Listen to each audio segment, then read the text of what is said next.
Hello and welcome everyone to this episode of DoubleDM Podcast, where we talk about TTRPGs, how to make them better, and especially what it means for your players and their characters to be unique in the world, to do the stuff that they are set out to do, and how you can achieve making your players feel always needed and special. But first, let's talk about what went on in our lives this week. So, Niels, how are you doing today? So far, I'm doing good. The day started off well, had an amazing lecture today. And from now on, after this recording, everything will just go downhill. Going to work, massively understaffed, as per usual. So hey, yeah, that was my morning. Very promising, right? My morning has already gone downhill and it's only going further downhill from here because, well, I have university at 8 a.m. on every Thursday and I'm like, okay, cool, a little bit earlier to wake up, but hey, waking up early isn't the worst thing in the world as long as you get enough sleep.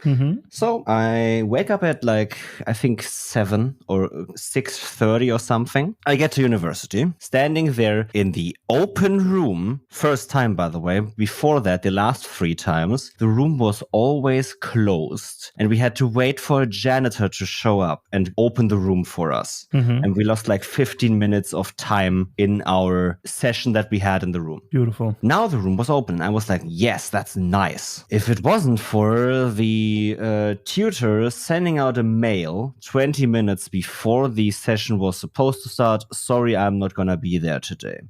I understand cancellations. It's like in TTRPGs, right?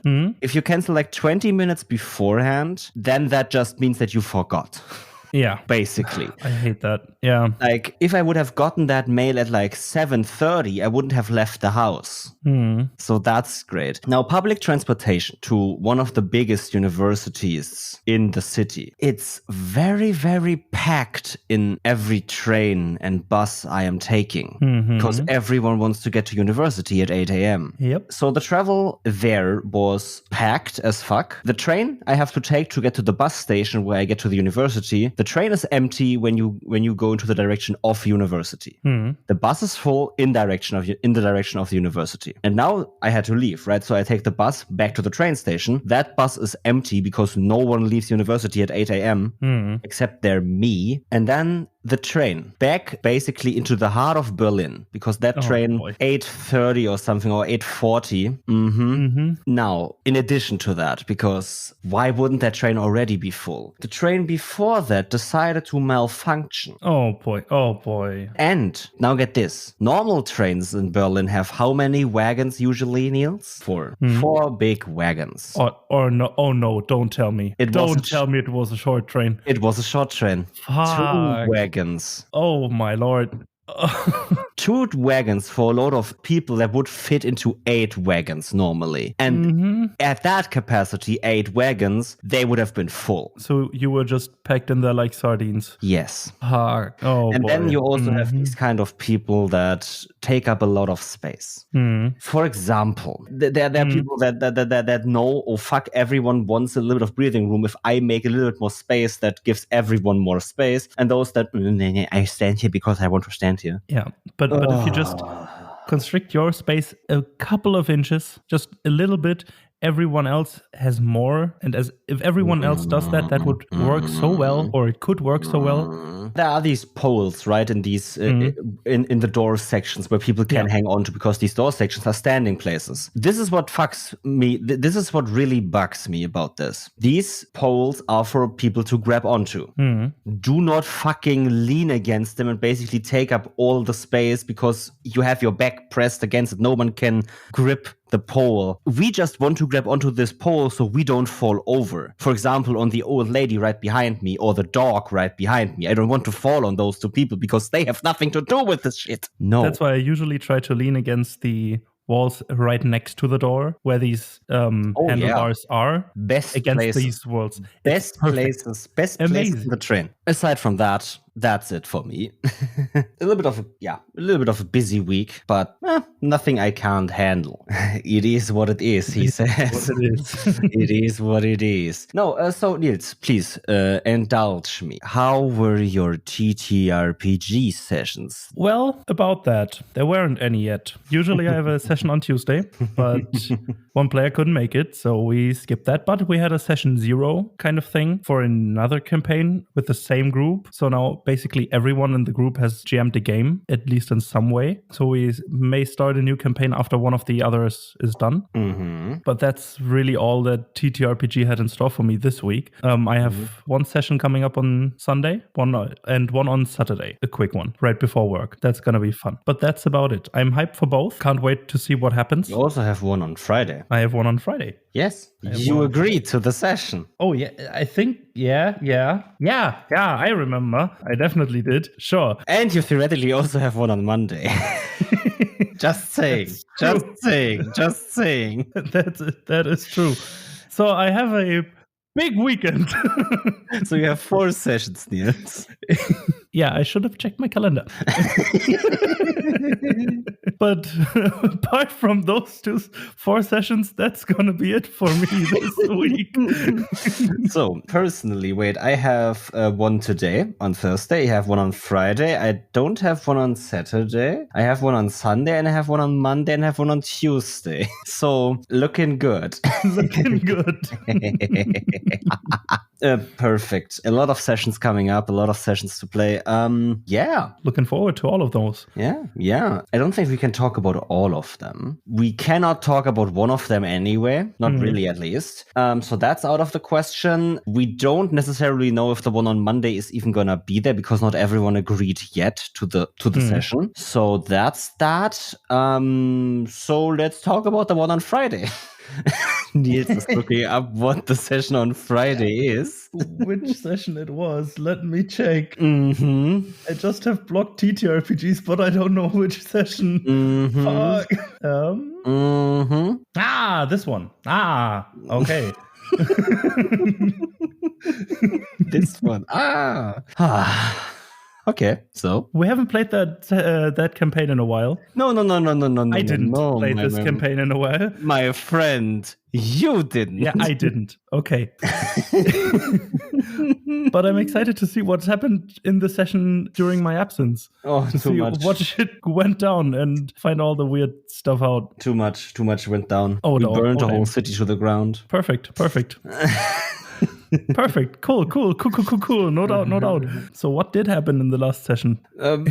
Did you really burn a city down? No, we didn't.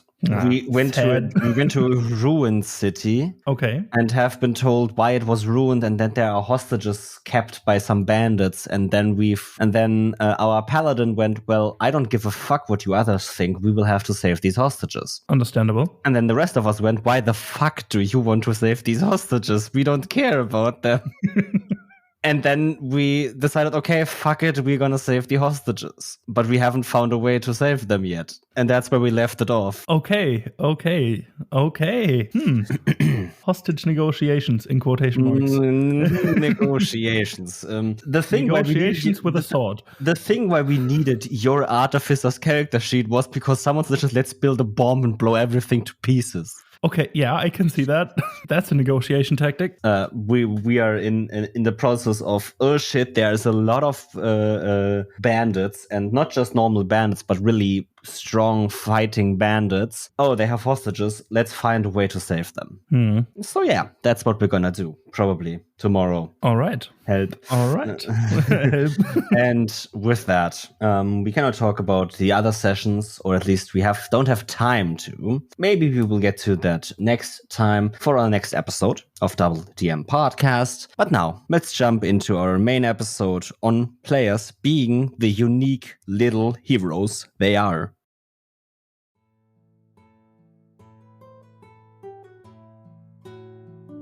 Hey listener, how are you enjoying the show so far? Tell us about it in whatever way you see fit. Go to our social media pages and add us or DM us about your favorite episode of the show. We would love to hear from you on what impact our show might have had on your home games. Or you could review us on your podcast app of choice and leave us a nice message with a 5-star review. And if you want to go above and beyond, bring a friend into the fold. Tell them about our show and refer us to them so they can get a piece of the pie as well. Thank you for listening to DoubleDM and joining us on this incredible journey.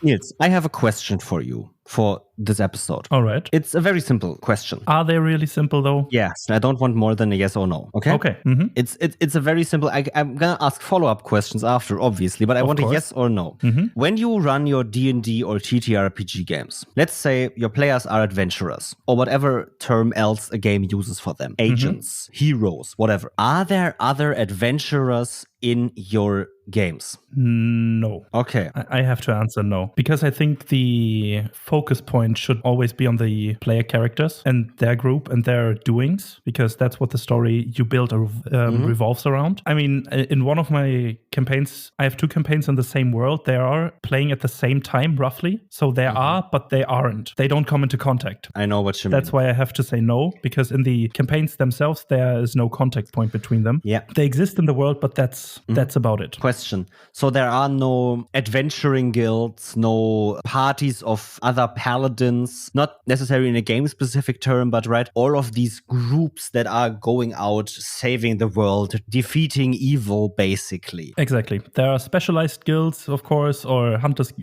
guilds, or monster hunters, whatever. Stuff like that, but no actual adventurers besides the players. Okay, I want to ask the question. Once again, this time I want a different answer than what you just gave. Why? Give me a more game-specific or world argument for this. Why is it that in your world there are only one group of adventurers, or 2, but 1 in each story? Why aren't there adventuring guilds of other people that take on other quests and contracts, right? The players start on a tavern, for example, is a very good idea for this. Very good for to build a mental image of this. The players start on a tavern, drinking beer, and there's a quest board. And they decide, okay, let's take on a quest tomorrow. And they go to the quest board, and there are like 20 quests strewn about. And you as a GM obviously have one quest that you want your players to do, or you have maybe even 20 quests. It doesn't matter. You have at least some quests on that board. The players take up one. Who does the other quests? Or do not have quest boards in your games? I usually don't have big quest boards. Like there is a blackboard in the marketplace for, I need a chicken. Does anyone have a chicken? Something along those lines. Yes, there is something, but the big quests, I don't have quest boards for that. Because then I ask myself, why would my character or why would the party need to attend to those quests? Why don't just other groups do them? Exactly. This is the question that I always ask myself. And this is one thing. If you build your entire world, basically, or the campaign around having adventurers guilds, or West Marches styles of campaigns work for that pretty well. But if you have a quote-unquote normal campaign or the standard campaign, you don't have that much character exchangeability, or there aren't a lot of characters being switched out all the time. And therefore, the question is, why shouldn't just another group then handle these specific quests? Why is it specifically for this character group? And I usually want to shine a focus point or shine the light on my characters. And therefore, I think it's counterproductive to have a lot of other adventuring groups, because then the players ask themselves, why are we the ones to do that if some other groups may be more suited for that? Yeah, I get it.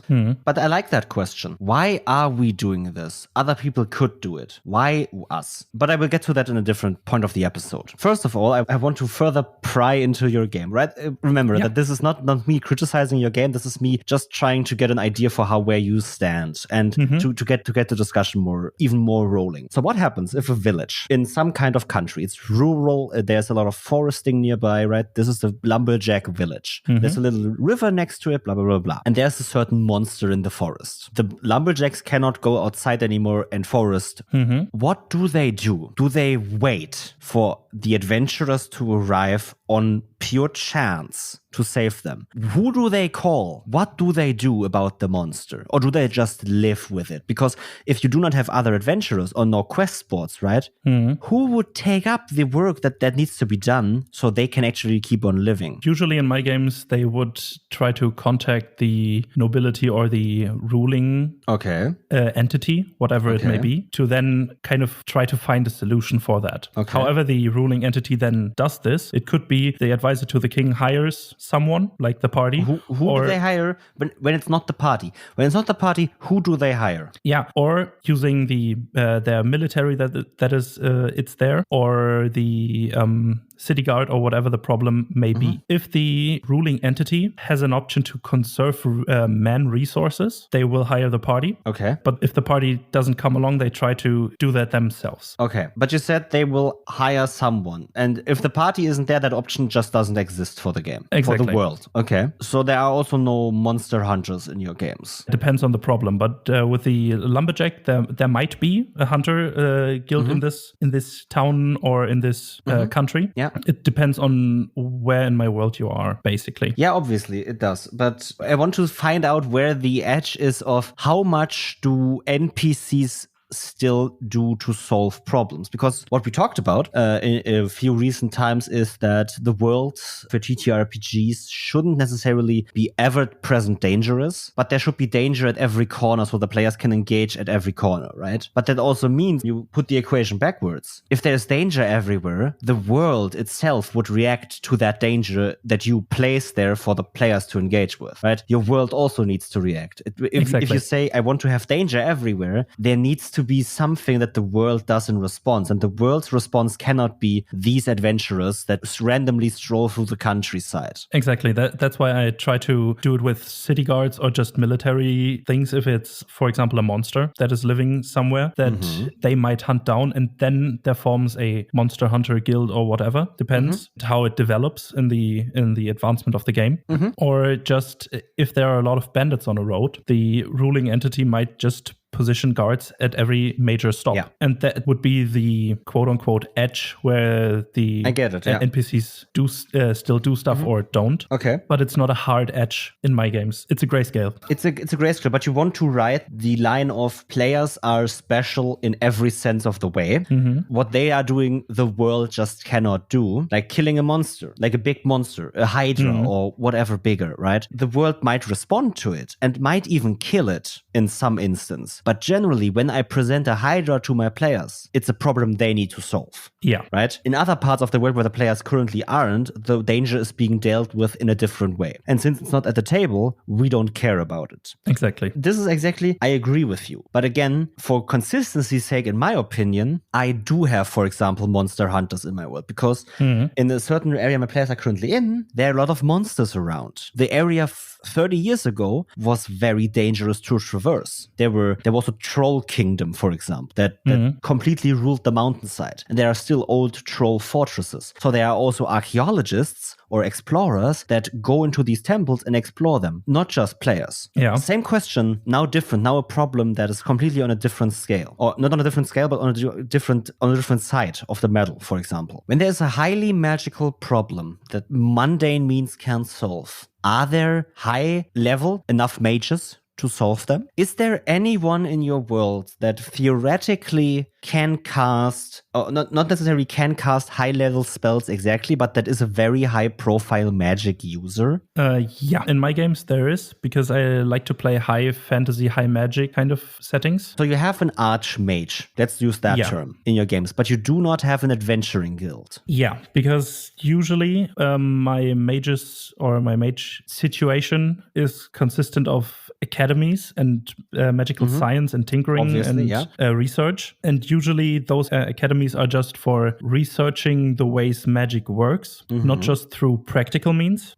So they might not be, in game terms, the highest level of casters, but they have a lot of knowledge about it. Okay. Even if they can't perform it. That's interesting, because now let's say there's a magical anomaly in one of the forests instead of a hydra monster, okay? And the high ruling entity gets contacted. I don't know what is happening here, blah, blah, blah. Stuff is happening. It's magic. They have a court mage. They would send their mage to inspect it. But the mage cannot deal with the problem, actually. They can just investigate it. And you would still need players to actually solve the problem in the end. Yeah. Except when players aren't there, the world needs to save the problem. Then it's handled off screen, and the players never will know about it, right? Because if you present your world as completely dangerous, and every corner of the way there could be something dangerous and interesting, but the players only engage with so much of it, the other problems need to be dealt with in some way, right? And you do it off screen, you don't talk about it, because obviously you don't have to. This is the first advice. If your worlds are dangerous, like we told you a lot of times so far, which is a good thing, that danger is for players, giving players an opportunity to act, giving players an opportunity to interact. But that also means that your world needs to interact. You can handle it off screen in some way, because you do not need to mention those problems. It just means that everywhere your players go, suddenly there's problems. Yeah, the thing is, I like to use those as plot points or possible plot hooks, that they hear about some sort of problem that tried to be solved by, for example, let's go with the magic anomaly,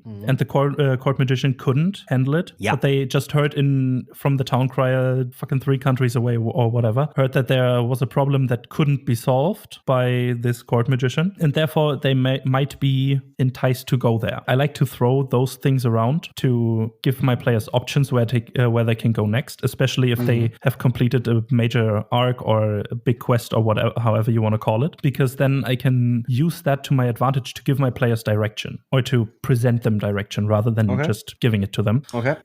Or it's just, this happened, they solved it, and this also might entice your players to investigate how they solved, because they encountered something similar, but they had a really really much difficulty to handle these situations.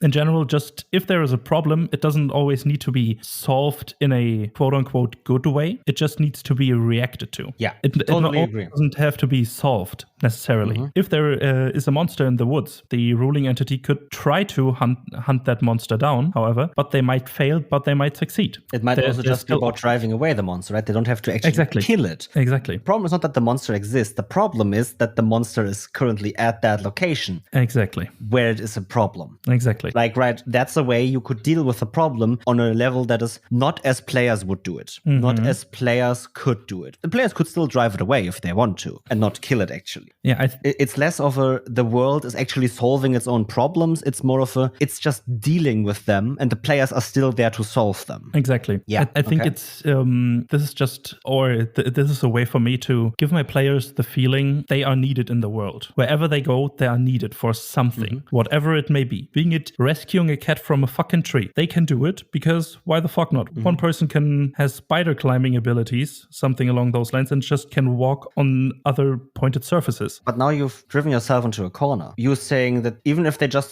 save a kitty from a tree, if they want to do that, by what you said so far, and I know this is completely confrontational and not actually what I mean, bear with me, there shouldn't be anyone that can actually save a kitty from a tree then. No.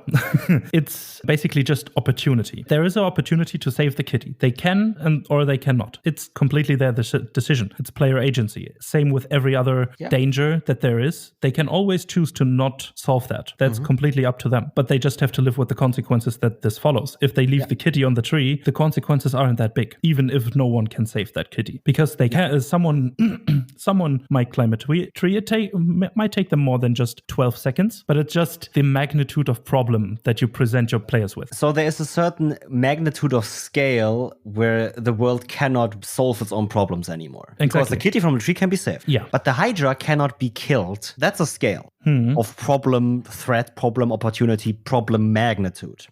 At what point does your world need heroes? There is no hard point. Okay. Give me an example of something that the world couldn't do, but the heroes could, that is very fairly low threat level when you think about normal TTRPG quests and adventures. Yeah. Like, let me make a few examples, and you at some point just say, no, that cannot be solved. Kitty from a tree. Can be solved. Okay. Repair a card. Can be solved. Oh no, this love can't come. Retrieve a stolen frying pan. Can be solved by the guards, for example. Okay. It might take some time, but yes. Because it's not instantly, right? The problem is at hand. We know everything we need to know with the one sentence, save a kitty from a tree or repair a broken card. You need to find a culprit. and then get the frying pan back. But that's a 2-step plan. Yeah, let's go 1-step plan, 2-step plan, 3-step plan, where you have to basically go through 3 stages of different things to solve the problem. Let's go with a very fairly low. I want to say murder mystery, but I think when I only say murder mystery, you will say cannot be solved. But there's obviously a scale in murder mystery alone, right? Yeah, I think in generally crime fighting in a way is where the spectrum starts to get or the lines start to get a little shady. Because obviously the guard most of us have in our games, or that we want there to be, or we have there at least. We necessarily don't want the guard, right? You get what I mean. We have the guards in our games for the cities because cities obviously need guards. Otherwise, they would feel kind of weird and not correct, right? But that also means that there needs to be crime fighting involved. And at some point, the guards are just two dumb idiots that cannot solve the crime anymore. Because usually my groups consist of a multitude of different skills or skill sets that can be applicable in basically every situation at some point. Yeah. But the guard is very, in quotation marks, specialized, even though, let's say, they specialize in crime fighting. But there is something magical about this. Then there needs to be another step to go to the court magician. But the court magician doesn't know where to look or what to look out for, even if the guard tries to work together. So as long as there are multiple entities involved that try to work together to solve the same problem, that's where the lines get a bit blurry. So we shouldn't talk about how complex the problem is, but more how much people you need to solve the complex problem you have. How much entities, right? If one entity can solve it, then the guard can solve it. If the court magician alone can solve it, he can solve it. If you only need a court magician to solve the problem, for example, problem is not the magical anomaly itself, but finding out why it creates these weird mushrooms. That alone can a court magician can do, because that's something that's only research basically, right? Yeah. But solving the magical anomaly of making it stop would include finding out why the magic mushrooms come, finding out why they come, and then from that deducting that the magical anomaly does this and this, and so on and so forth, right? There's more steps involved, and there's more steps involved that might not be applicable to the court magician, like fighting the monster that comes out of the portal now. And I think the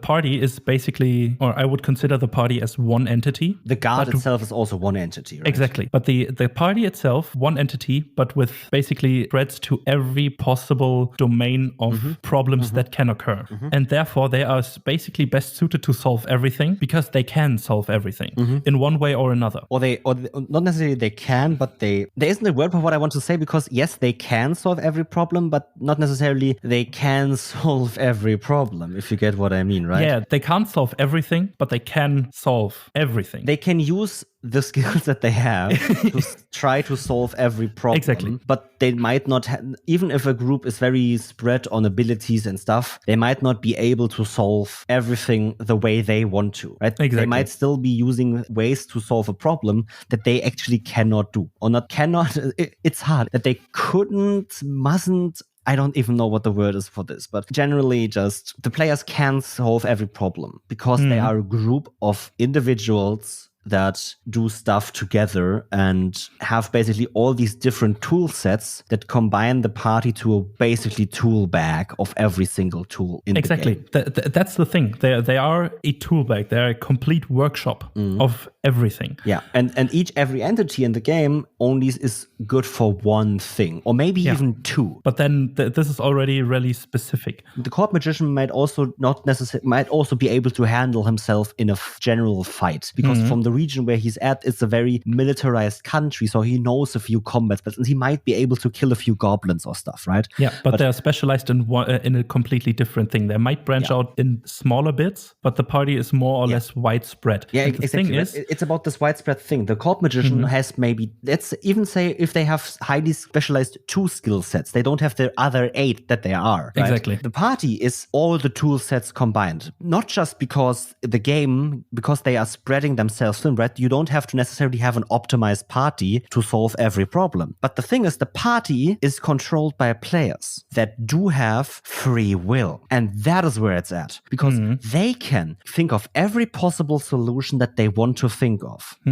Because they can attempt every solution that they think of. Exactly. They can succeed at every solution that they can think of. They might not necessarily succeed at killing the monster, even though that's what they wanted to do. But they might still, they were still able to solve the problem. If the court mage would engage the monster in combat because all of a sudden this court mage has some kind of weird premonition that he needs to fight, he would die. Definitely. Exactly. No question about it. Yeah, it's about not being super specialized, but also having in the same entity enough people with enough knowledge in this certain field. I think it's really just about that the players are able to do what they want. Exactly. In the world, sure, the NPCs are controlled by a game master who can do what he wants. The NPCs in the game have a certain role. And that role is something that they will fulfill. A court magician that's specialized in research will be a researcher. They will not be a fighter. They will not be whatever else. They are a researcher. They will behave like a researcher. They will act like a researcher. They will be like a researcher. The party can decide if they want to be a researcher. The party can decide if they want to be a fighter. And they can make even both decisions at once or none at all.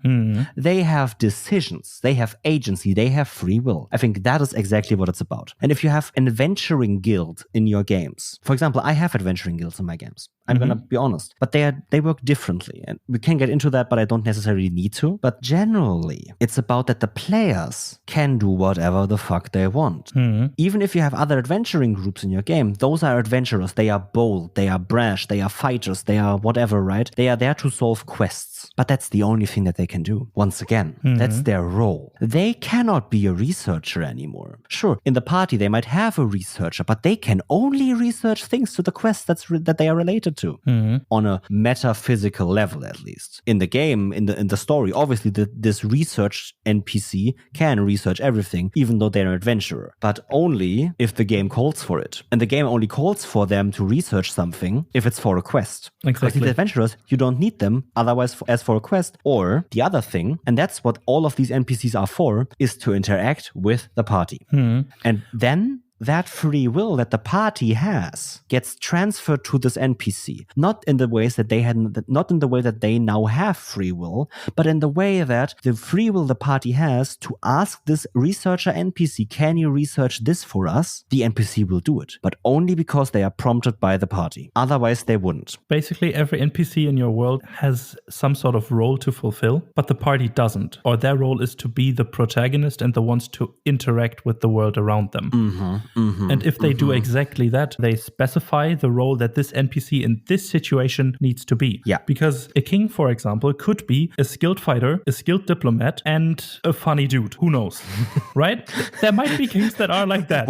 What's on your resume? Good fighter, good dude. diplomat, funny dude. Yeah, but whatever, however the party interacts with this king, they in this moment, they become a skilled fighter, a skilled diplomat, or just the funny dude. Yeah. It completely depends on the interaction the party has with this NPC to solidify their current role. I don't necessarily know if I agree with that.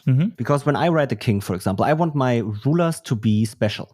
I want special NPCs in my world that are major, to feel major to the party. That they are major assets, major antagonists, major whatever. But they feel special to the players. That's important. They feel special to the players. Not necessarily to the game, which is something that we can get into as well right after this. But I think that for example, the king can be a skilled diplomat and be a skilled fighter, because if they've been the prince before by another king, when we look at all kinds of media and actual history of nobility, they were trained in diplomacy and in fighting, because those were values that everyone honored at that time or in that media. So yeah, this king can be a skilled fighter and he can be a skilled diplomat. But one thing is important. He might be a match for the party. He might even be better than the party at first, but the party can excel them through whatever means possible. That can be leveling up in the game or through clever tactics or through whatever. But even though this NPC might be higher level than the party or high skilled and can be a danger to the party, right? And even though your party never levels up because you don't play D&D and you play a game where it's about being underdogs, being simple. In a horror game, for example, being simple is part of the fun. Yeah. You don't want to be a power fantasy because that's boring in a horror game if you can kill every zombie that comes for you.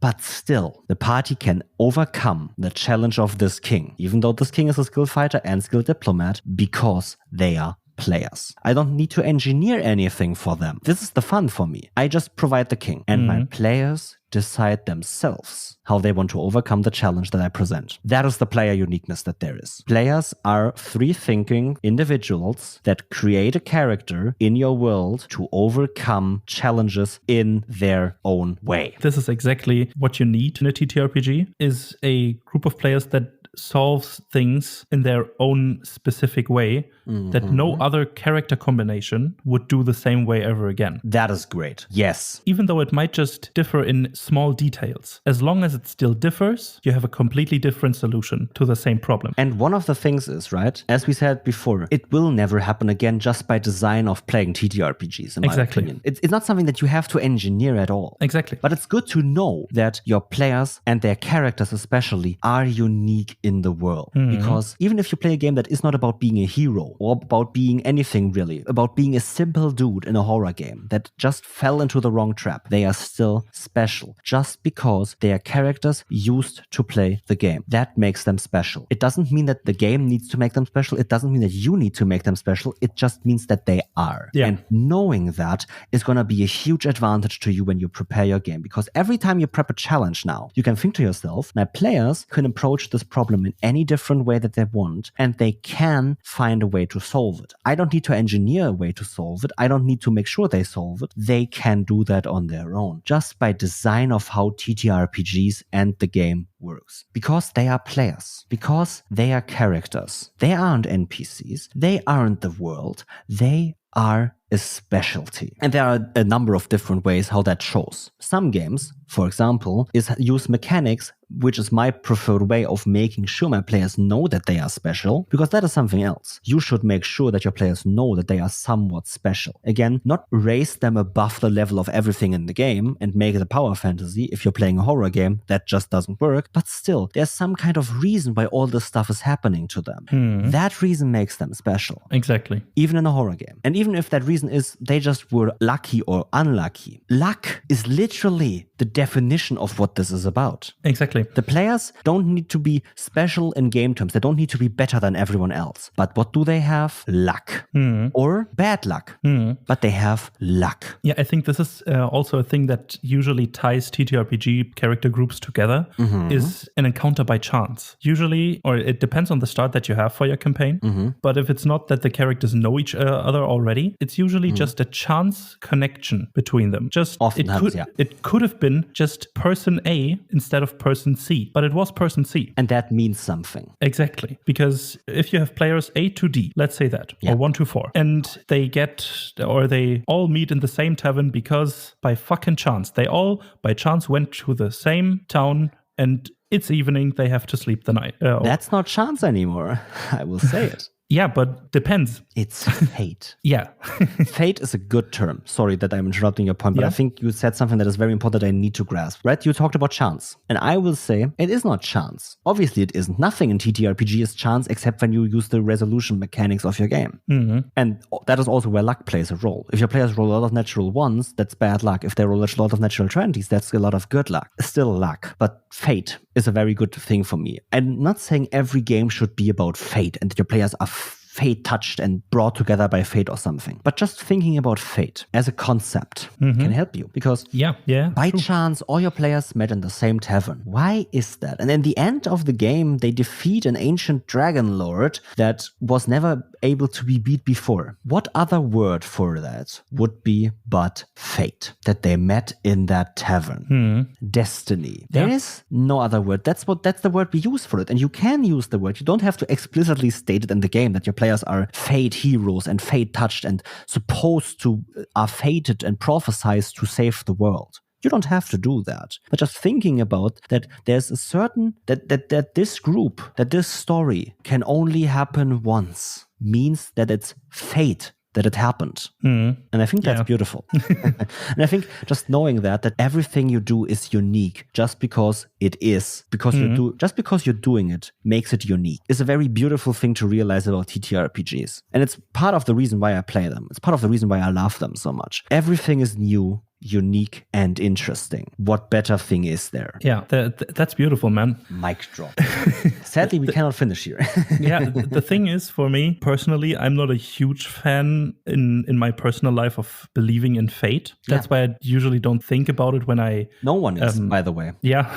It's a normal, general human thing. If I would tell you, Niels, the only reason you're doing this thing or the thing that you're successful in this is because of luck and fate, that disregards all the work you've done to get to that point, right? Exactly. And that's why I usually don't think about... I'm a huge advocate, basically. But one thing, you cannot disregard the place luck plays in how we are living. No, most definitely not.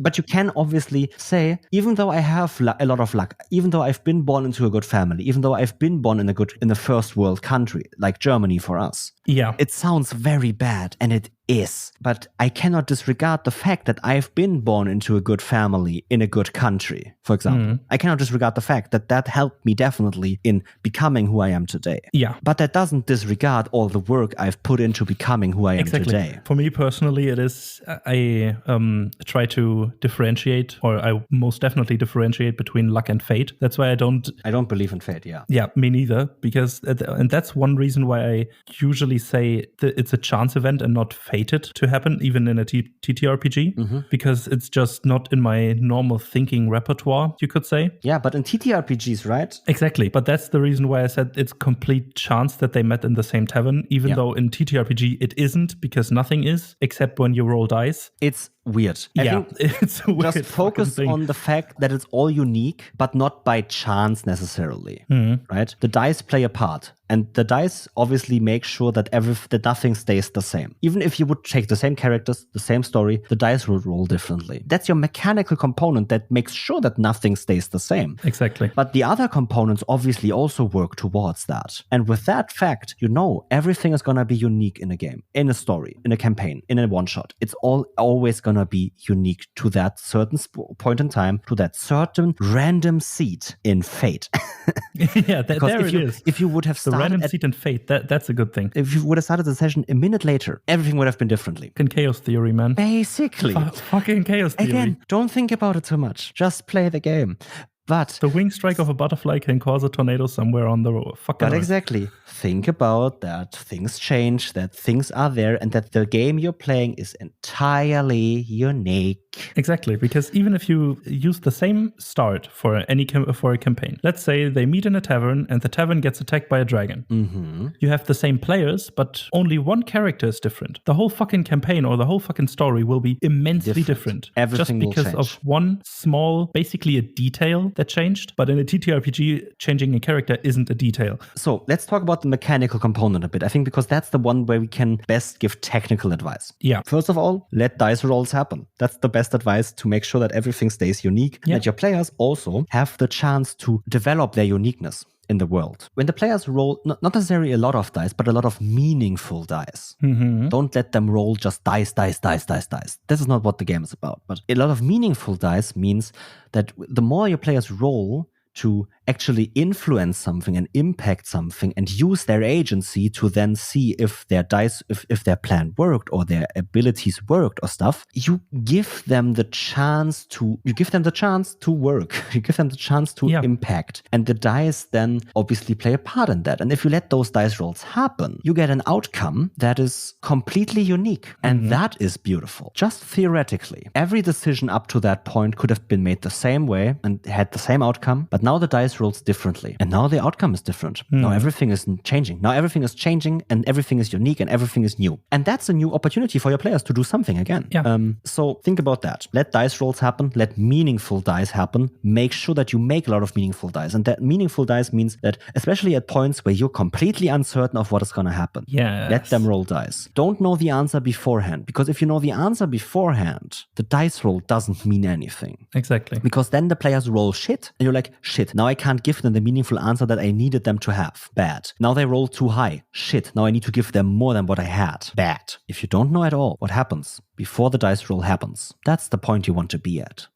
Because then you're embracing that uniqueness and chance, which is an important part of playing games. Yes. And now, one last thing, just mechanically, we talked a lot about players being unique in a sense of game, in the sense of meta, in the sense of world. There's also a way to make players unique in the sense of game. No one can use the abilities that they use, right? At some point in D&D, your players have so high-level spells that no one else can cast. It's the best example I have. Other games have something like a fate mechanic, fate points that you can use to change fate itself. That's why I come from fate. That's why I use the word fate for it.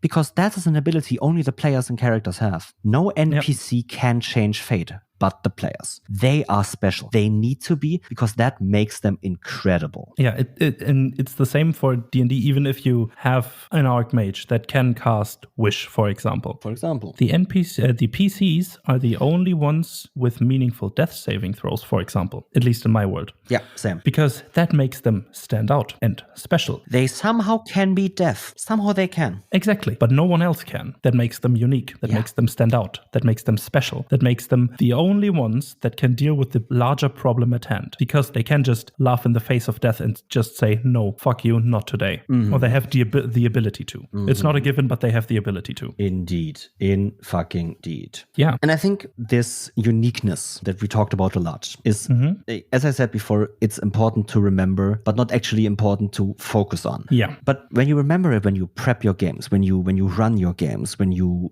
think about your games, it's going to give you a lot of easier time to create challenges, in my opinion, because this also means you don't know what your players are going to do. And this is why people often say, right, do not prep challenges, but do not prep the solution. Because you don't know what your players are going to do. If you have a set solution in place, you might run into the problem that now you want your players to use your solution. And now you're forcing your players to do something. You're taking that uniqueness, that agency away. Exactly. And it's not just about taking the agency away, because your players could still have agency to do stuff. But if you can think of, as a GM, if you can think of a certain way to solve a problem that in the world, right, you have, I don't know, some kind of temple that needs to be opened, and you think of a certain way to do it, then you have a way to do it. Then your world has an answer to the question, how do we open the temple? Why doesn't your world solve it? Think about that. Why doesn't your world solve it? If you have an answer to that question, right? If for example, your temple has to be opened with a puzzle door, I'm still the person that says have some kind of solution for the puzzle prep, because just going on a whim, whatever my players are gonna say that's funny to me is good, can also mean that if your players never say anything funny enough to you, then it's just gonna become frustrating. But if you have a clear set of pointers to a solution, and then a solution that your players need to figure out, that's okay for puzzles and riddles and stuff like that. But generally, if you have a challenge on a meta level and you have one solution to it and only want that one solution to work, you need to make sure that your players can grasp that solution in their own way. So that right, solving a puzzle can be done in different ways, even though the solution is the same. But the barbarian might still find the solution through a more direct brute force means. Yeah, one thing that for me, if I'm prepping challenges with, I try to keep an open mind and not think of any solution, or not think of the solution that I want them to achieve. But I can't stop my brain from doing so anyways. So I kind of think about the solution that may be possible, but I try to keep an open mind with the things that my players throw at me. Yeah. Because you can control what your brain does, but not all the time, if you know what I mean. What your brain thinks about is a bit, at least for me, up to chance at sometimes. Same. I get what you mean. So if I think about a solution that I think is pretty amazing, cool, I keep that in mind, but I try to keep an open mind to all the solutions that my players give me. Yeah. And then react if that would work and how that would work.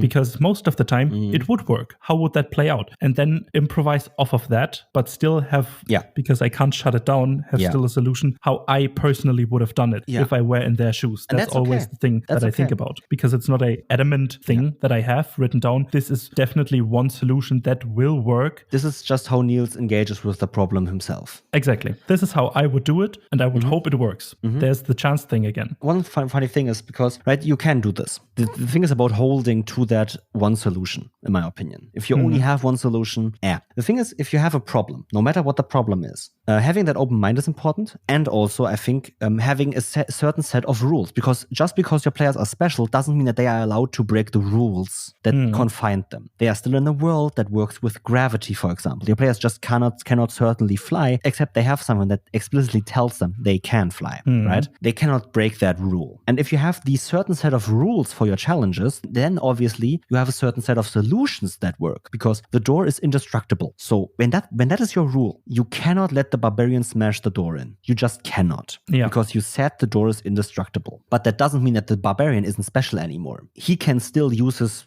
raw strength in other ways that might help. The door is indestructible, but that still means he can try to lift the door. He isn't destroying the door with that. The wall around the door isn't indestructible. For example, right? But you get the idea. You have a certain set of rules that even apply to your players, and they can use their abilities to find those certain set of rules. And in that certain set of rules, they can find their own solution. Exactly. And that is where I will want to leave the episode. Because I think we talked about uniqueness. We talked about why it is important to think about, why it isn't necessarily something you need to focus on. And we talked about how to use it, how to use the knowledge that we just gained. Yeah. And I hope people with this episode can go out there and create better challenges than before, because that is all we're here for, to help you become a better game master. And with that, thank you for listening. See you on the next one, and bye-bye. Bye-bye. Thank you for listening to this episode of DoubleDM. It appears you liked this one. What we had to say and our advice helped you. Why not show us how we helped you in a rating, or even write a review detailing us how we helped? You can do this on the platform that you are listening on right now. It's just a few clicks, doesn't take long, and helps us out. It gets us out there and our advice into more ears of more people. Thanks again for listening and joining us on this amazing journey. Have a great day, and see you on the next one. Bye-bye.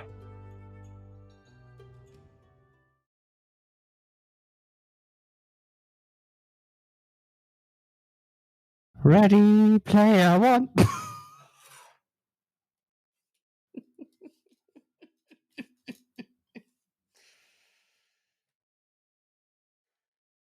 Peach, you're so cool.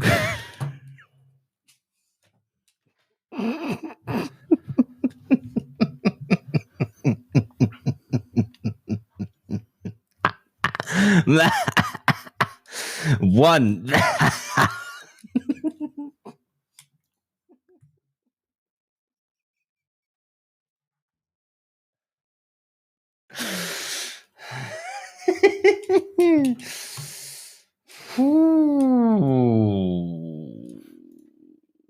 What episode is this even?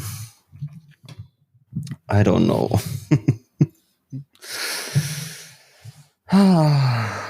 Okay. Niels, are you here?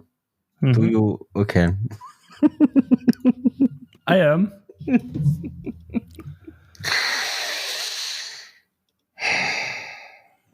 So.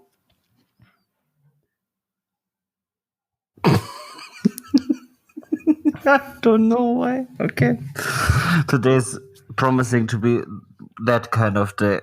Oh my god. Okay. Fühlen Sie es, Mr. Krabs? As thou feeling now, Mr. Krubelmann.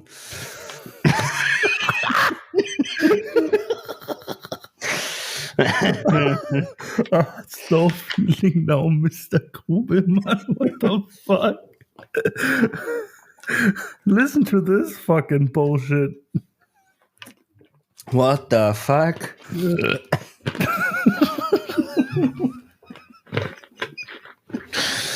Heute wird ein guter Tag. Heute wird kein guter Tag. Heute wird ganz scheiße. Oh, heute ist richtig schlimm. Hey guys, did you know?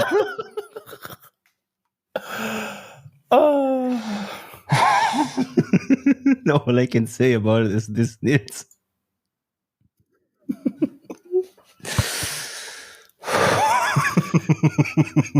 Scheiße.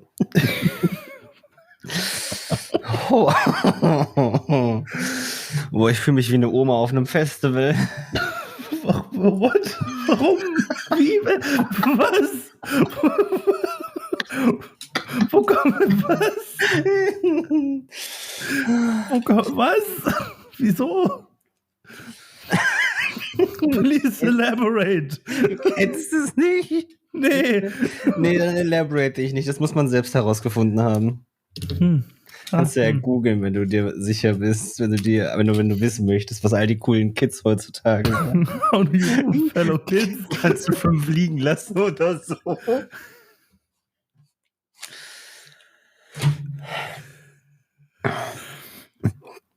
Serious Business. Okay, Mr. Business Goose. Mr. Krubbelmann. Mr. Krubbelmann.